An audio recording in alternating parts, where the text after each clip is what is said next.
These are delicious. Nice and soft on the inside. I can taste a bit of the rosemary. I can taste the beautiful tangy flavor of the tamarind, which goes very, very well with the balances very well with the sweetness of the sweet potato. I can't wait for you to try it. Hey guys, welcome back. It's good to have you here. Thank you for everyone who's subscribing to my channel. We are going to make Viazi Karai. Viazi Karai is a very authentic, local Swahili street dish that comes from the coast. Very much enjoyed in Nairobi, and today we're going to have a variation of it. We'll be using sweet potato instead of regular Irish or white potatoes. Gram flour, salt, pepper as our seasonings, of course, turmeric, cumin seeds, and we'll serve that with a relish that will have ketchup, chopped tomatoes, kind of like how you would have cubed tomatoes for your kachumbari, finely chopped onions,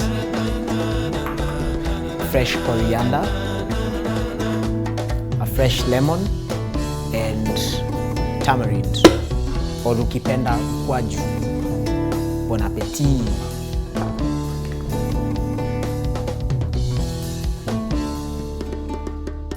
We'll get a nice deep pot, put in our cleaned sweet potatoes, throw in this sprig of rosemary. We'll put this to boil for about 15 minutes or so.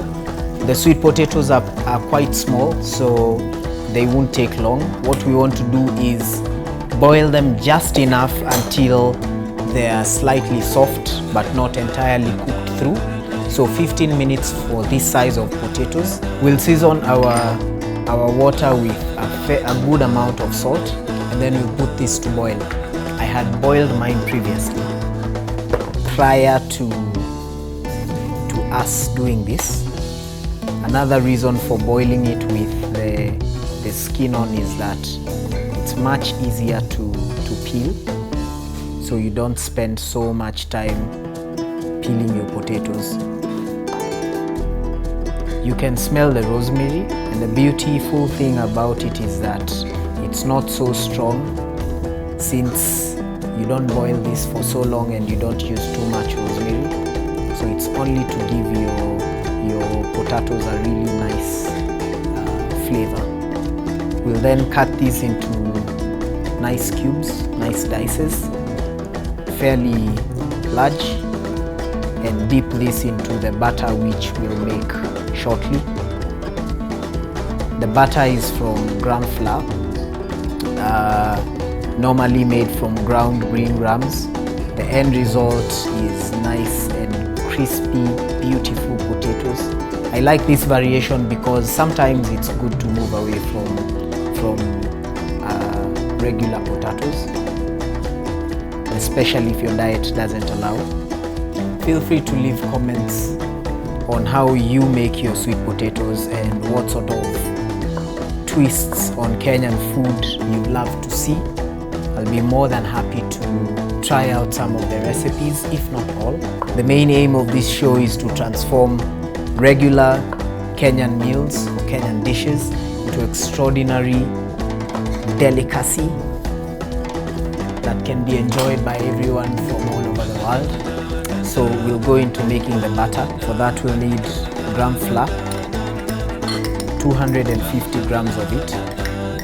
We'll season our flour with salt, a good amount of salt. Then we'll toss in a good pinch of toasted cumin seeds, a teaspoon of ground turmeric, some fresh dhania. This process is similar to how you make your bhajia, only that the cut is different. Half a lemon. We want to get as much juice out of this as possible, and so you squeeze it nicely, like so, till it's nice and soft. We don't want the seeds falling in, so a lemon squeezer is perfect for this. So some freshly squeezed lemon juice. This gives it good acidity and adds flavor and depth to your batter so that it's not just water and the spices that you taste, but you also get the tangy taste of a bit of freshly squeezed lemon juice. Every time you use a fresh ingredient,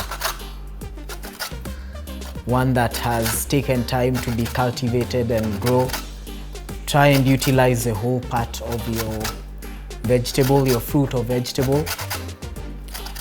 So if it's the peel, orange and lemon zest is packed with flavor,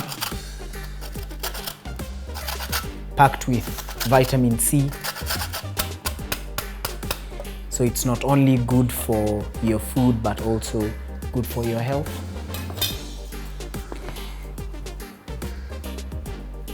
So our flour mix is ready, nicely seasoned, and some water.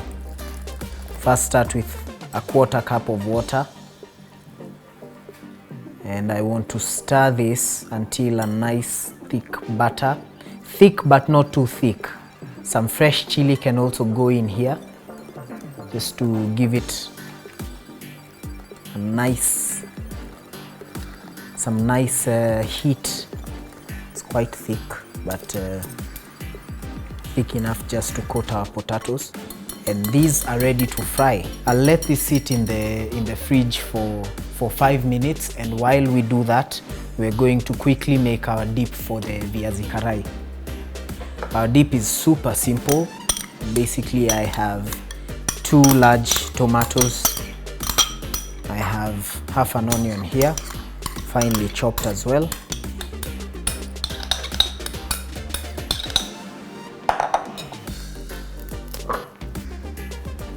Some chopped coriander.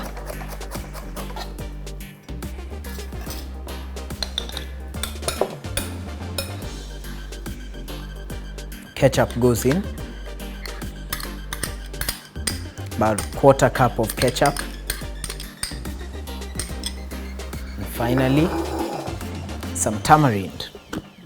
I basically soaked this tamarind overnight, and I only need about 4 good tablespoons of this because it's really strong. Tamarind makes an amazing coastal refreshing drink called ukwaju, and this is ready to go. Our batter has been sitting in the fridge for about 5 to 10 minutes. So we'll remove it and dip our potatoes inside before finally deep frying. I have hot oil going on the stove.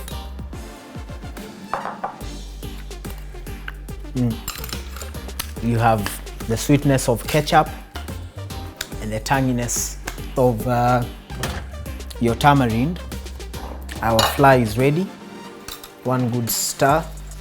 So you can do one of 2 things. You can either dunk in your potatoes in bits, like just the way I've done, and then you pick them out one by one, or you can dip them as you deep fry immediately. All right, let's deep fry these babies. So simply take it from your batter and slide it into your wok. You can see the beautiful coat on our Viazi Karai. They look absolutely amazing. I'm turning them gently now that the coat has started becoming quite firm, and it's now nice and crispy.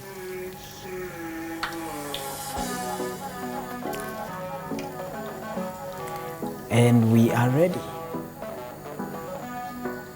A nice plate over there, some rosemary as an indicator that that's what we've used, and we'll use this as our bed. We'll serve this with some wedges of lemon, which add another nice refreshing taste to this. guests will love these, and I'm sure you will too.